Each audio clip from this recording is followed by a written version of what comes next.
কৃষ্ণ, রাধে রাধে। সকল বৈষ্ণব ভক্তবৃন্দের চরণে আমার শত কোটি কোটি প্রণাম। আজকে আমরা জানবো কোন পাপের কোনো ক্ষমা নেই। তো আমরা অনেকেই জানি যে যে যতই পাপে দুরাচারী ব্যক্তি হোক না কেন, যদি হরে কৃষ্ণ নাম করে বা হরিবল বলে, সে সর্ব পাপ থেকে মুক্ত হয়ে যায়, এটা আমরা জানি। কিন্তু এমন একটি পাপ আছে, যদি আমরা সেটা করি তো আমাদের কোনো প্রকার কিন্তু কোনো ক্ষমা নেই, আমাদের নরক যন্ত্রণা ভোগ করতেই হবে এবং নরককুণ্ডেও বাস করতে হবে। তো চলুন আমরা আজকে এই বিষয়ে জানবো। তো ভিডিওটি সম্পূর্ণ শুরু করার আগে আপনাদের কাছে একটাই অনুরোধ, আপনারা ভিডিওটি সম্পূর্ণ দেখবেন এবং সঙ্গেই থাকবেন। তো চলুন দেরি না করে ভিডিওটি শুরু করা যাক।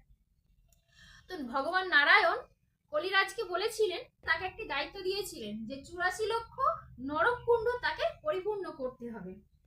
তো ভগবান তো যখন কলিযুগে শ্রী চৈতন্য মহাপ্রভু আবির্ভূত হয়েছিলেন, প্রভু শ্রী চৈতন্য তিনি পথে পথে প্রচার করতেন, হরে কৃষ্ণ মহামন্ত্র নাম তিনি প্রচার করে বেড়াতেন এবং প্রত্যেকে সবাইকেই বলতেন, যদি কোনো ব্যক্তি দুহাত তুলে হরিবল বলে তো তার সর্বপাপ থেকে সে মুক্ত হয়ে যেতে পারে।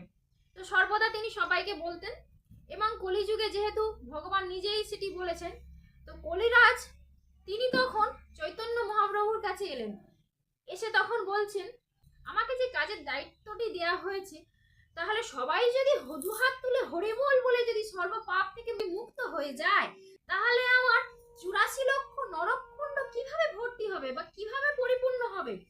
তো তখন শ্রী চৈতন্য মহাপ্রভু বলেছিলেন, যে ব্যক্তি পরচর্চা, পরনিন্দা, মিথ্যা ভাষণ এবং পরকে নিয়ে সমালোচনা করবে, তো যে ব্যক্তি এই সমস্ত কার্য করবে তো তার পাপের কোনো ক্ষমা নেই, সর্ব পাপের ক্ষমা হবে, কিন্তু পরচর্চা, পরনিন্দা পাপের কোনো ক্ষমা নেই। তো এই কথা শ্রী চৈতন্য মহাপ্রভু কলিরাজকে বলেছিলেন। আর আমাদের কলিযুগে আজকাল এটাই প্রতিটা মানুষ বেশি করছে। তো আমরা এই ভিডিওটির মাধ্যমে জানতে পারলাম যে পরচর্চা, পরনিন্দা এ পাপের কোনো ক্ষমা নেই। তো আমরা যতটা পারবো এড়িয়ে চলার চেষ্টা করব, পরকে নিয়ে কোনো রকম সমালোচনা করব না এবং কে কি করছে না করছে এই বিষয়ে আমরা কান দেবো না, মাথাও ঘামাবো না। তো ভিডিওটি আপনাদের কেমন লাগলো অবশ্যই কমেন্টে লিখে জানাবেন। হরে কৃষ্ণ, রাধে রাধে, সবাই ভালো থাকবেন।